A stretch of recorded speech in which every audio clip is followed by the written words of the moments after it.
Today, I am going to share with you 5 ways that you can learn to help you fall asleep as well as stay asleep. And you only have to remember one word to remember all 5 of the ways. That word is sleep. Has this ever happened to you? You're tired and it's the end of the day, and as your head hits the pillow, all of a sudden your mind begins to run its nightly marathon. It might be a marathon of worries or concerns, or it might be just a marathon of your to-do list for tomorrow, or maybe it's ideas or things that you just are thinking about. Whatever it is, you are not alone. There was a study done by the National Heart, Lung, and Blood Institute, and what that study showed was that there are 60 million Americans that have a hard time falling asleep and staying asleep. So the word for falling asleep, for the 5 things that you can do, is sleep. The S in sleep stands for schedule. It's important to schedule your sleep. Just like you schedule other things in your day, schedule your sleep. And the most important part of your schedule is actually not when you go to sleep, but it's the morning time when you wake up. You want to wake up every morning at the same time, even if you stayed out late. Maybe it was Friday night and you went out with friends and you stayed out late until the wee hours of the morning. Get up at your normal time, whatever that may be, even if it's 6 o'clock or 7 o'clock or maybe even 5:30. Get up at your normal time. Why do you want to do that?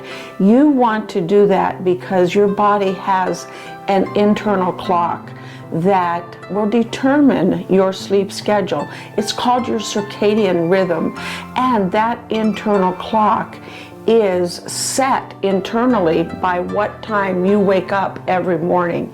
So when you're waking up at the same time every morning, you are telling your body on a consistent basis that that is when you want your internal clock to wake you up. The L in sleep is light. 2 types of light are important: sunlight and night light. Sunlight is your friend.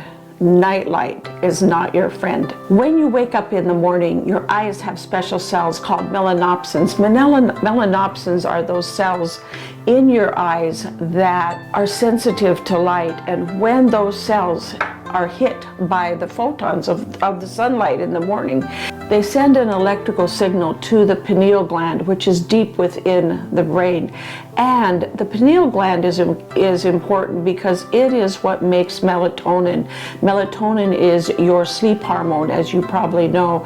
And as long as melatonin is being produced by your pineal gland, you are going to be sleepy, drowsy, brain foggy. And in the morning, you've got to shut that off. And the best way that you can shut it off is to get some sunlight. Go outside, spend 15 minutes out in the sunlight. Or if it's cold, like I live in New York, and right now it is cold, and I don't want to go outside. So what do? I just go to one of the windows in my house, and I just kind of stand there. I look outside, I enjoy the outdoors, I enjoy looking outdoors, but I'm still warm. Well, I let all that nice sunlight get into my pineal gland and wake up my brain as well as my body. Let's talk about nightlight. Nightlight is probably more important than sunlight for helping you fall asleep and stay asleep. You don't want light at night. Your skin has light receptors, your eyes have light receptors, and all of those light receptors will turn off or turn down your melatonin, your sleep hormone. So eliminate the light from your sleeping area. Think of it as you want to turn your sleeping area into a nice dark sleep cave. Especially that blue light from your screens. You don't want blue light from your screens more than actually turn off your screens at least 60 before it's your time to go to sleep. What are you going to do if you aren't on your screens? I know when I first heard this, I was like, but what will I do if I turn off my screens? And then I realized there really is a lot of things that I can do. I can read a book. I don't read material that I'm trying to learn or study. I just read something for enjoyment, for relaxation. I listen to music. Sometimes I just sit and talk with Farmer Fred, or I'll take a nice relaxing bath and add a little aromatherapy to it, a little lavender, a few things to help me relax and tell my body that it's time to wind down and go to sleep. So remember, sunlight's for the morning to wake you up. Nightlight is for the night, but not for sleeping. The third thing for falling asleep and staying asleep is E, which is exercise. Get some exercise every day. In the morning, a great way to get your day started and kind of kickstart your day is to get a few minutes of exercise, even if it's only 4 or 5 minutes. Studies have shown that just as little as 4 minutes of exercise will kickstart your day by boosting up your cortisol. Cortisol is one of those hormones that kickstarts our body and our brain, and it is highest in the morning to help us wake up, to help us have energy throughout our day, and as our day goes on, it falls throughout the day. So 4 minutes of exercise in the morning will kickstart your day and get your day going. However, if you're one of those people that exercise wakes you up and stimulates you, like, it's good to get it in the morning, that 4 minutes, but you don't want to do a big exercise workout within 4 hours of your bedtime, of the time that you want to fall asleep, because you want to spend that last hour, especially, or 2 hours, relaxing and getting ready for bed. The fourth E in sleep is eat. What you eat is important for how well you will sleep. When I was a kid growing up, my mom used to say, eat breakfast like a king, lunch like a prince, and dinner like a pauper. What she meant was that eat a light dinner. It will help you sleep better and have a better night's rest. If you have a stomach full of food when you go to bed, what's happening is your body is diverting a lot of your blood supply to your gut, and your brain at night, believe it or not, needs a good blood supply to do all the work that it has to do. Remember, when you go to sleep, your brain goes to work. It goes to work consolidating your memory. It goes to work cleaning your brain and doing all the housekeeping duties that need to be done. And in order for it to do that, it needs a really great blood supply. So make sure that your food is digested as much as possible before you go to sleep. The other thing about eating is that there are certain foods that help us sleep. There are foods that help keep our gut healthy, and foods like whole grains, vegetables, and fruits. They add fiber to our diet and help keep our gut microbiome healthy, because our gut microbiome actually makes more melatonin for our body and for our sleep cycle than our brain makes. So keeping our gut healthy is important for so many things, but especially for sleep. And the other thing that's important for you to put into your diet if you're having a hard time sleeping is foods that are high in magnesium. Magnesium helps our body relax, helps our muscle relax, and helps us rest more, stay asleep longer, and sleep better, and get that deep restorative sleep that we need. Foods that are high in magnesium are things like leafy green vegetables, whole grains, seeds, and even some of the oily fishes.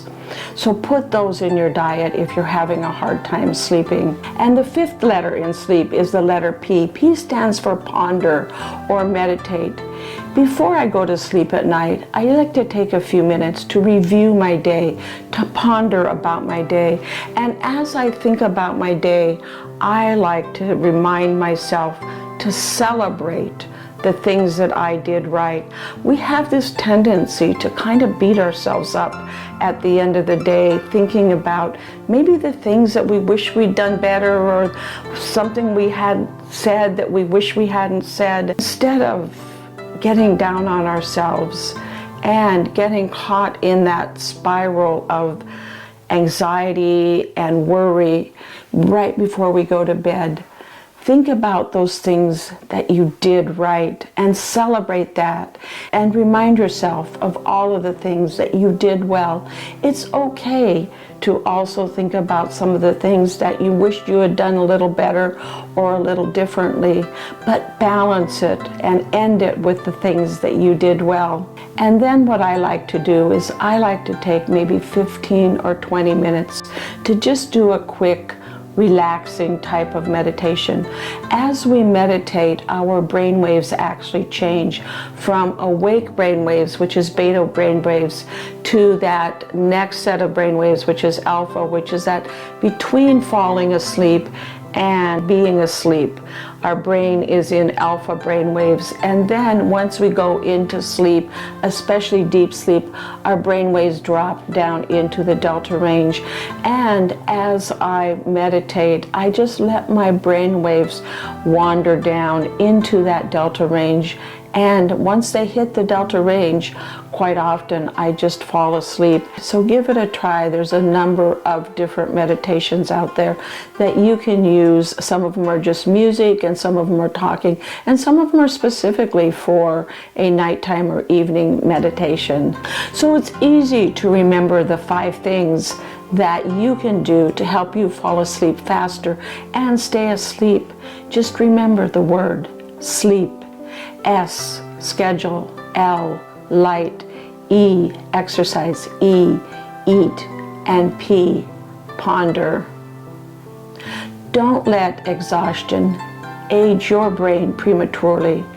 Today, make one small change. Pick one of those letters and start small with a small step towards making your sleep better, and your brain will reward you. Let me know in the comments below which letter you decided you wanted to start with. Thank you for watching, as well as clicking the like button and subscribing.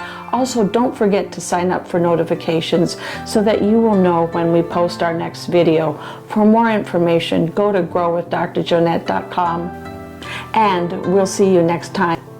Sleep well.